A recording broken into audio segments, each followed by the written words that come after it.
but not necessarily taking it down a pure pop mainstream route, trying to do something maybe that was a bit more meaningful at that stage of her career.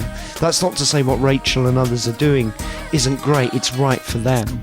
But it was just trying to find the right genre really for Jo, and to maximise that great vocal talent. And now, you've worked with bands and with solo acts. How would you say, is it sometimes more difficult working with a solo act in finding that specific focus, whereas with a band you've got more personalities, so maybe becomes a little bit easier? How would you evaluate working with an act as opposed to working with a solo? I think working with an act, or working with a band, Yeah. an act, is they tend to come to you with a direction that's perhaps more defined. And certainly the bands I've worked with, there's a general feeling about where that should, where the work should be heading.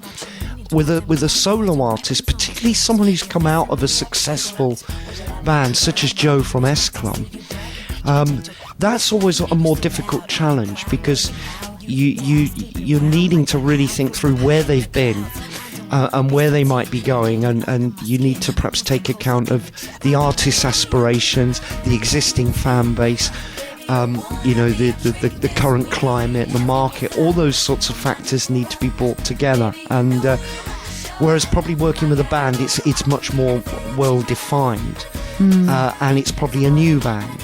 But when you're working with solo artists, particularly those who've come from something that's successful, the expectation is so high from and the it's public. a little more personal. Yeah, absolutely.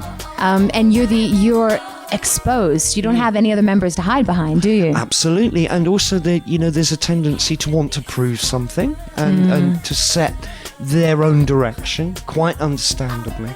And I've enjoyed trying to do that with artists, Appleton was like that in a way. They come out of an incredibly successful band. Yeah. Where do you go after the All Saints? I mean, that is, and it was a pleasure to work with that and try and develop some sort of direction with the girls. And I can imagine your artists enjoy working with you as well, because you have such a nice way about you, and very interested. And that's actually why we brought you to MMI, is because we're exploring actually a collaboration, a team effort, so that we actually have a strong London arm working for MMI, which is where I'd like to lead you next in the interview, because Paul keeps looking at his watch. What is your first impression of MMI? And be honest. I know that it's I'm a part of MMI and you can't say anything nasty, but honestly speaking, on a critical level, what is your impression of the artists and the music being developed here? Because we're on the Costa del Sol,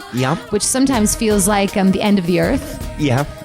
And to have a critical review from somebody who's in that London scene is quite beneficial. Yeah, I think what I've seen is really exciting.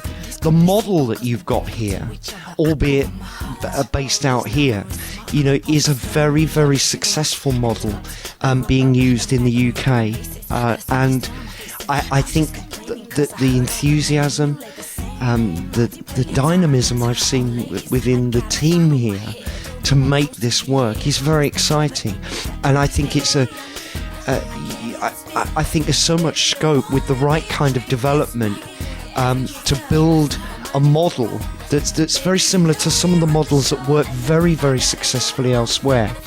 And the reason why they're working successfully elsewhere might be because, they're more established, they might be geographically in a better place to exploit the market.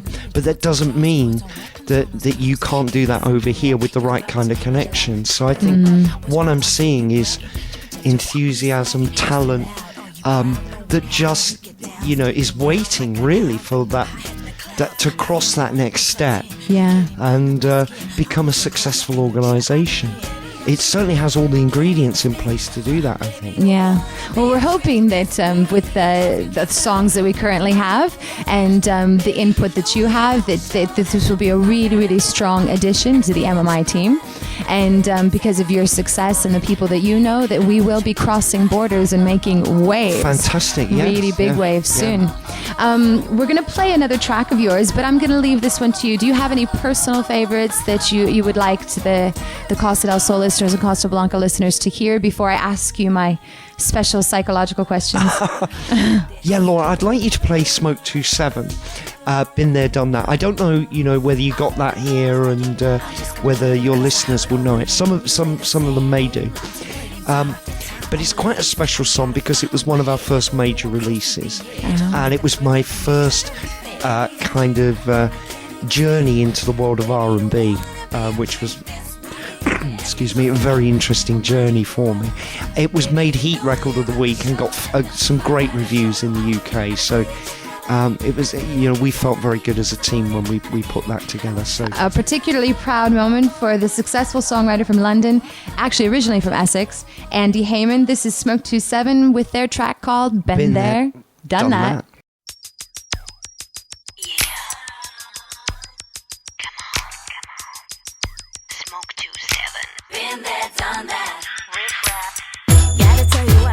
You do that drives me crazy and away from you. Let him know that I get straight to. You see the point I'm trying to make here, boy, is that I won't be a fake no more. You always said that it was chemistry, and you try to say convincingly that it's love that I can't do without. But I know that I'm about to prove you wrong, and I gotta let it home now, 'cause it didn't take it long to bring me down. I just gotta tell you now.